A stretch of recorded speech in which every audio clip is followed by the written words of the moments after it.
looking forward to for the upcoming season? Well, I'm excited, the way this group has come together. We got a lot of new faces here, and going to get going here in under 2 weeks and get on the field and start putting this group together and formulate a team. And that's kind of the new era of college athletics. When you have to add people in, you got to integrate them into your culture, your system, and again, the competition that we've encouraged within the program is taking place right now, and we have a lot of jobs open for that competition to see who comes out on top here this spring.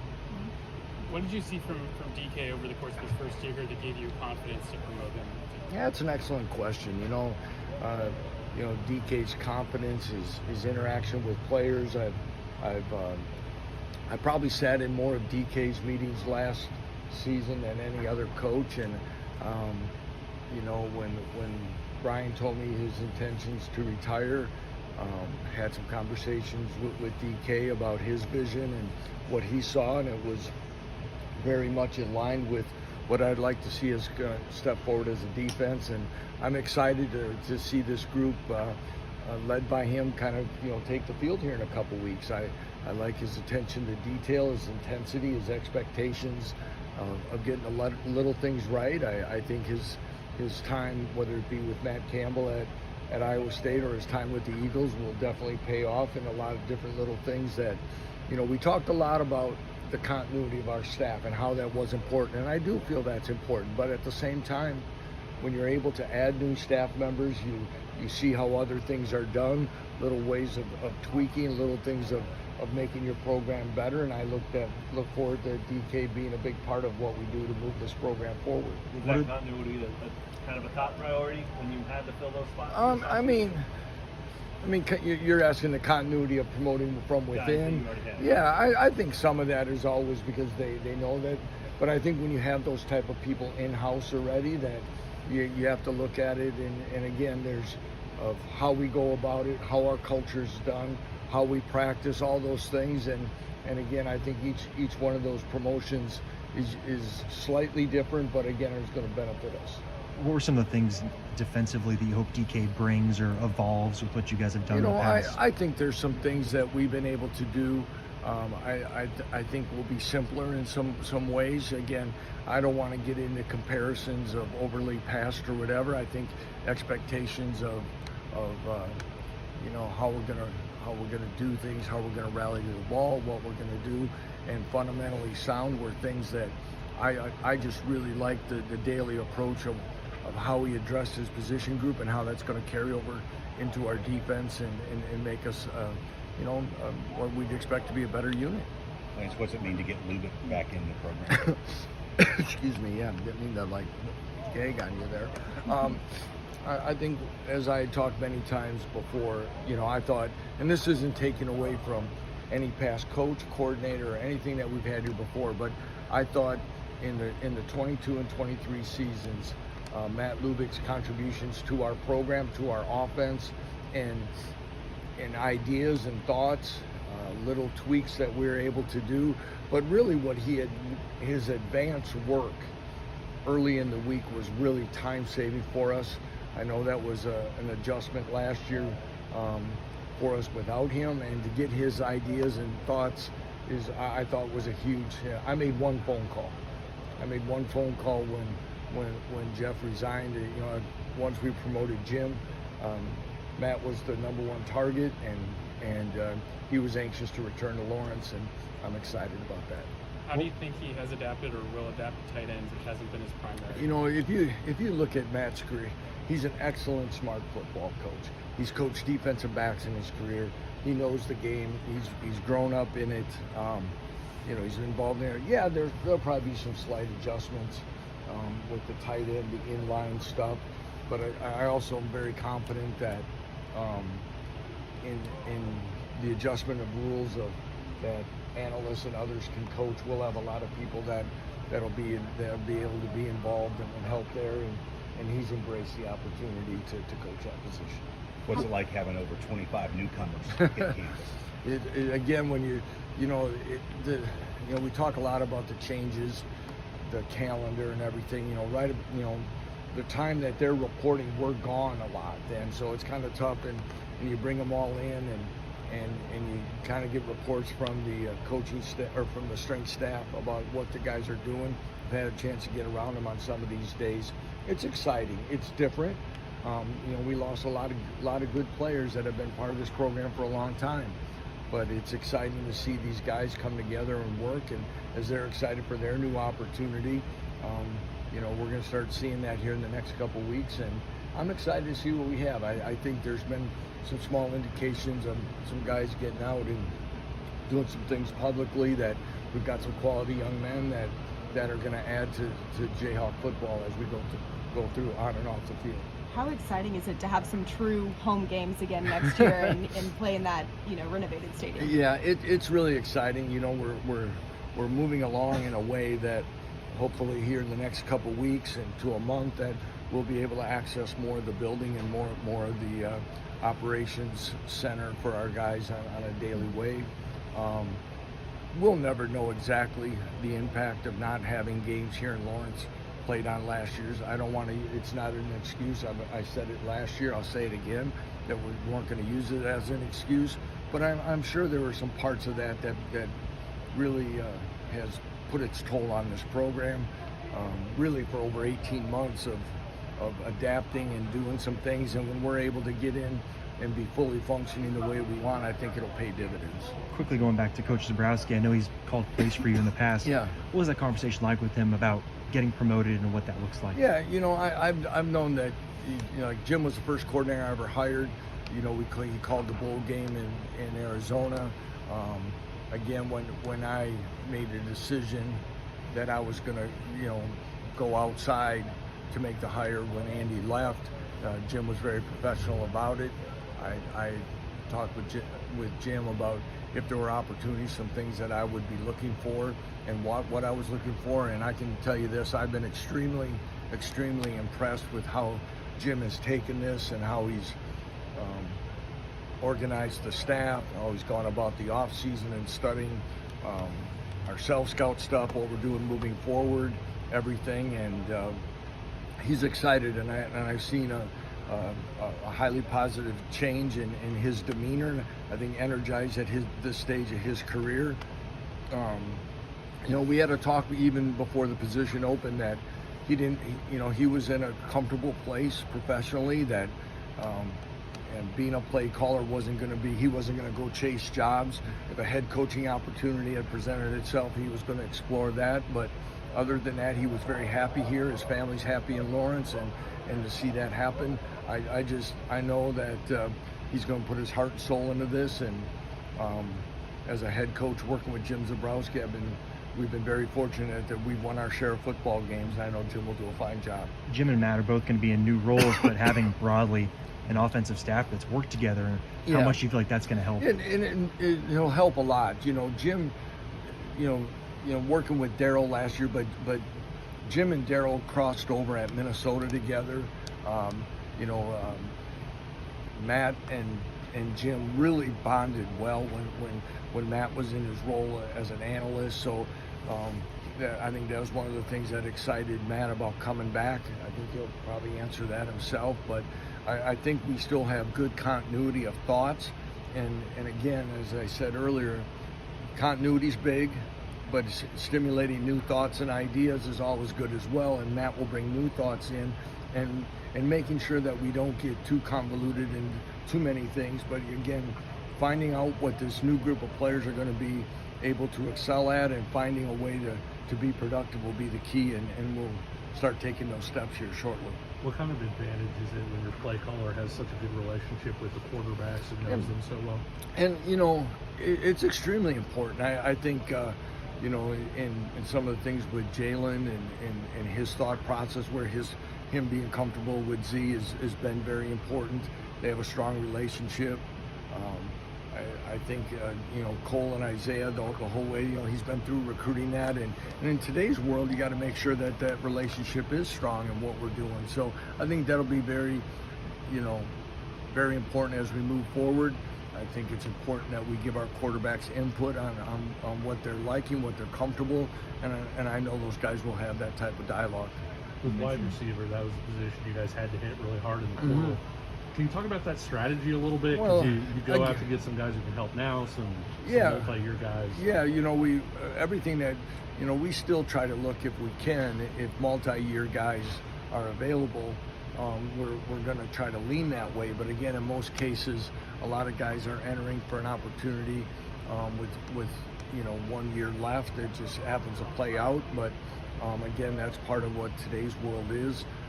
Again, we're looking for all body types that we can. We wanted to get some length. We obviously wanted to increase our speed. I think a guy like Emmanuel Henderson has shown in early workouts that he has those type of abilities and will help us. So, it'll be interesting to see them all get out there. Cam Pickett's been one that I know our quarterbacks have enjoyed working with as well. Very explosive player from Ball State. So we're excited to see who. Again, I don't want to give up on guys like Doug and Keaton that are already here and some of those guys, and then we have some newcomers and early enrollees. They're going to have an opportunity to show what they can do. So we've talked about it in other years. We're talking about it again. Is we want to continue to create a culture of competition that our guys know that, and our practice formats, and some of you've been able to see some of those at times, is we're going to create opportunities for everybody to show what they can do, and it's really open at a position like receiver with that many guys leaving the program. Linebacker's another spot where you guys had a lot of openings.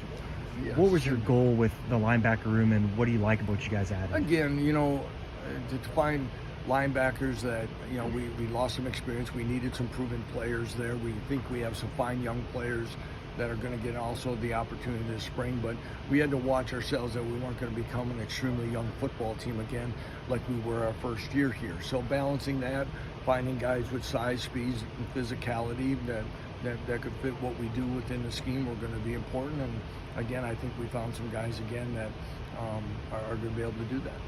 Have there been any young guys that have kind of stepped into bigger leadership roles? I mean, with so many new players. It's still a little early to tell on Sure. that. I think, in the offensive line, I think Bryce Foster and Kobe Baines. I've noticed Kobe, carries himself a little bit differently now. I think the confidence of his season last year and what he's been able to do, I think hopefully he can keep emerging.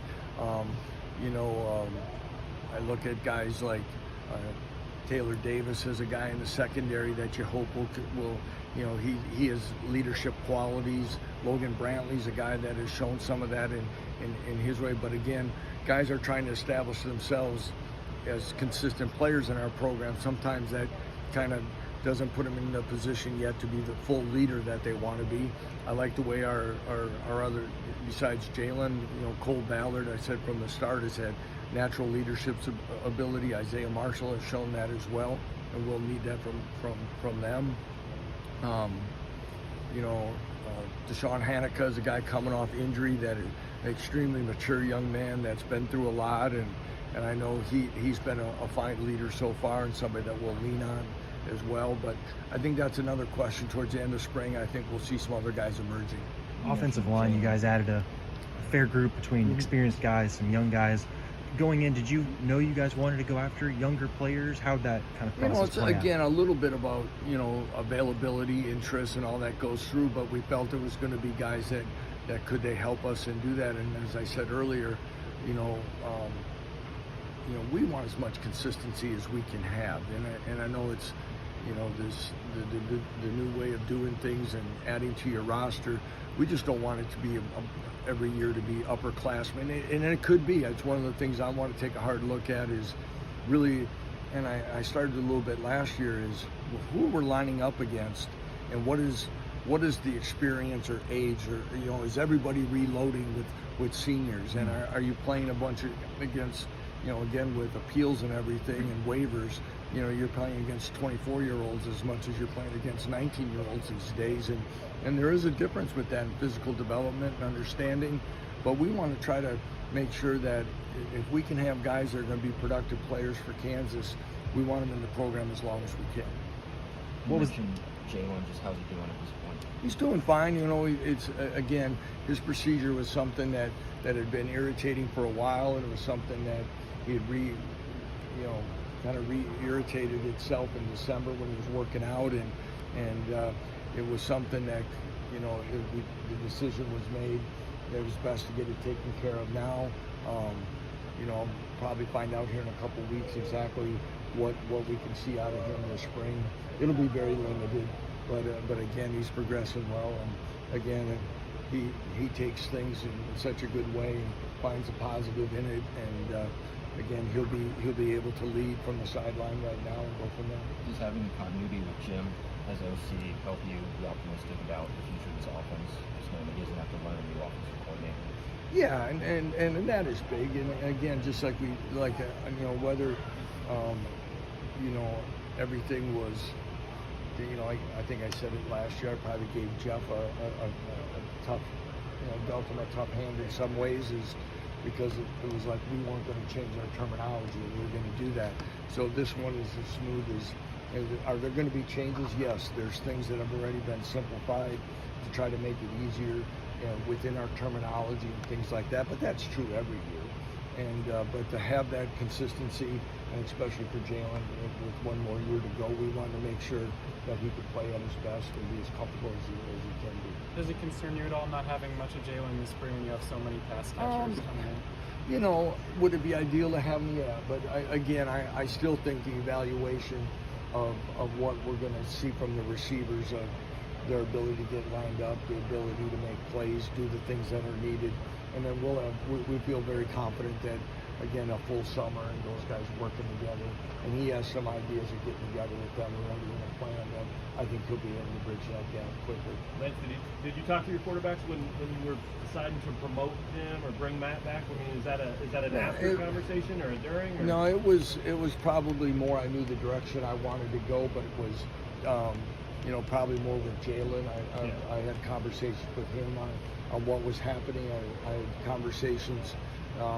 If you look back at it, the timing of that became right about the time Jeff departed, and Jalen was announcing he was coming back, and those were aligning around the same time. So I made sure, and again, and for Jalen and everything he's given this program, I felt it was my responsibility to enlighten him about the situation. So I was very forthright with him about what was going down and what my plan was, and where I thought it was going as the head coach, about what I was going to do.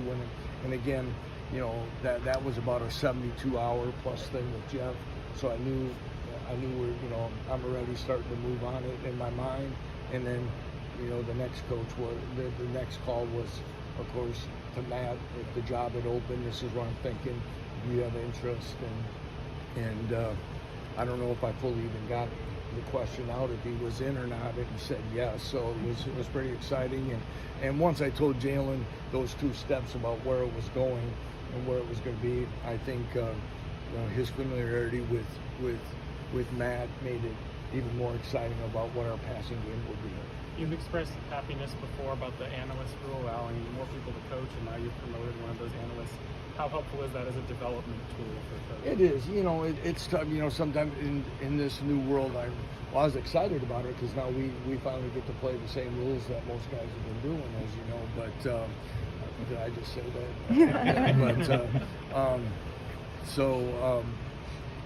To have Brandon and Matt, guys who've been analysts, it depends on where your analyst.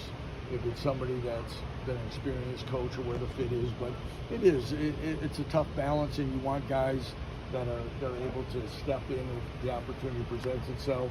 It's not always a guarantee that if the position opens, the guy's elevated, but it's nice to see, and I think the guys that are in those roles,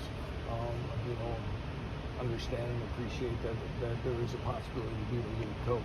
I know the transfer portal. Sorry, you go, Matt. You guys obviously didn't get that sixth win that you were chasing last year, but the 3 wins before that were huge, and I wonder how much that helped in the transition from that team to this new team, and guys in the culture and all that. How big was it? It was big. It was highly disappointing the way we finished. I think we ran out of steam and played a lot better football team than we probably anticipated, and though we respected. And I think some of the other things were the facilities. I just think a lot of it, how much was in the tank, and playing the ranked teams. And I know this is that our team was really excited about the challenges that were in the middle of that schedule, especially probably the Colorado game, and the excitement over playing that. And as a head coach, I didn't do a good enough job to get them to bounce back off a win like that to go finish it out. So does it carry over? I sure hope so. I think I've said it at some speaking engagements. I think it's disappointing in many ways based on the season and the start especially. I think we know here in this group, I think it showed up that what was once viewed as probably a very manageable schedule turned out to be one of the more difficult schedules in college football, and that's not me, that's people in your world kind of putting those things together by past formulas. The thing that I'm most proud of the resolve and the leadership of our football team that we had that we stayed together, we kept working, and we found a way to have that, those really nice wins, I guess, in that part of the year, and we hope that remains part of our culture here as we move forward. With all the newcomers in offense, how beneficial is it to have a guy like Jim come in elevated to a role? Oh, I think it's be very important. A guy that Jim understands. It's not. I think there were some things last year that we grew through. With the growing pains of whether it be practice formats, practice pace, different things like that, of how we're going to do. Jim's like I said, been with me. I think now, besides that little break he took when he went with Jerry Kill, I think we're going on about 11 years together again, and so he understands what my expectations, the program's expectations, what we're going to try to do, and I think between all those guys and Terry Samuel's been now maybe 4 years, and I've of course worked with Terry before, but Jonathan Wallace, who was here before we got here, now is very acclimated in what we're doing, and all those guys together being on the same page and getting everybody up to speed, I think will be important and will help us move forward with a lot of new players. Can you point to one strength, Jim's biggest strength as a coordinator? From your past, I know it might be a little bit different, but what jumps out? Probably with Jim, Jim doesn't he's the ultimate guy. First of all, he's not afraid of something not working. He's very aggressive in his play call. And if you look back to the bowl game, that were highly aggressive. I think I've talked where, the year before he came and joined us at Whitewater, he was the head coach at Lakeland College, and they played Whitewater that year, and I think he went for it on fourth down like 17 times in one game. So he was and he was like, the only way we're gonna have a chance is if Jim's a guy like, if you go for it on 4th and 4 and it doesn't work and it's 4th and 4 the next time, he's not gonna bat an eye and say, he'll say, I'll have something that'll work, and he's not gonna let it. And the thing I love about Jim Zabrowski is he's a throwback football coach. He's very creative in all those things, but Jim loves coaching football. And if Jim was not the head coach, or excuse me, if he wasn't the offensive coordinator at Kansas, he'd go back to be the head coach at Lakeland College, and it wouldn't bother him one iota. He has low ego. He loves coaching the game. It doesn't matter what logo's on his chest. He loves coaching kids, and he's highly positive, and I know our guys will feed off him. What were your thoughts on the release of this year's schedule, especially the week 0 and the 3 bye weeks? What do I think of our schedule? Yeah, it's hard to say, obviously. But. It's unique. As I said to somebody once, my wife and I just celebrated our 25th anniversary last summer. It was on July 24th. We're going to have our first practice on July 23rd. So 26 years ago from this coming July, I got married, went on a week's honeymoon, came back and still had over a week before the team reported. So everything is getting more condensed, and a week 0 game does that to you. I'm not, 3 open weeks, it makes a long season, so we have to make sure we keep our guys fresh. At the same time, that can be a positive when if you're banged up and you're trying to get guys healthy. So we'll see, we'll manage it. I think we've come up with some good ways to work our practices. Much like last year, our trip to Arizona, is followed with an open week, which is so if you get with that if you get a night kickoff and you get back really late, you don't lose that time. Some of those things.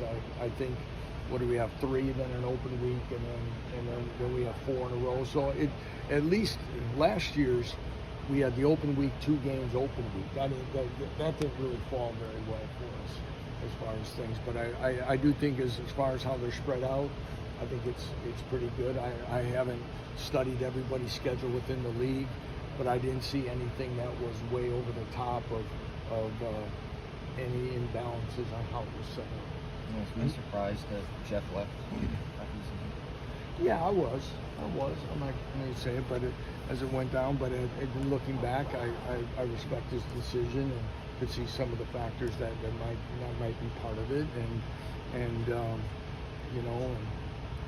it's one of those things. I appreciate everything Jeff and his family gave our program, but at the same time, like I said, once it was trending that direction, I was full speed in getting Jim on board and going the other and making sure that I was taking care of our program.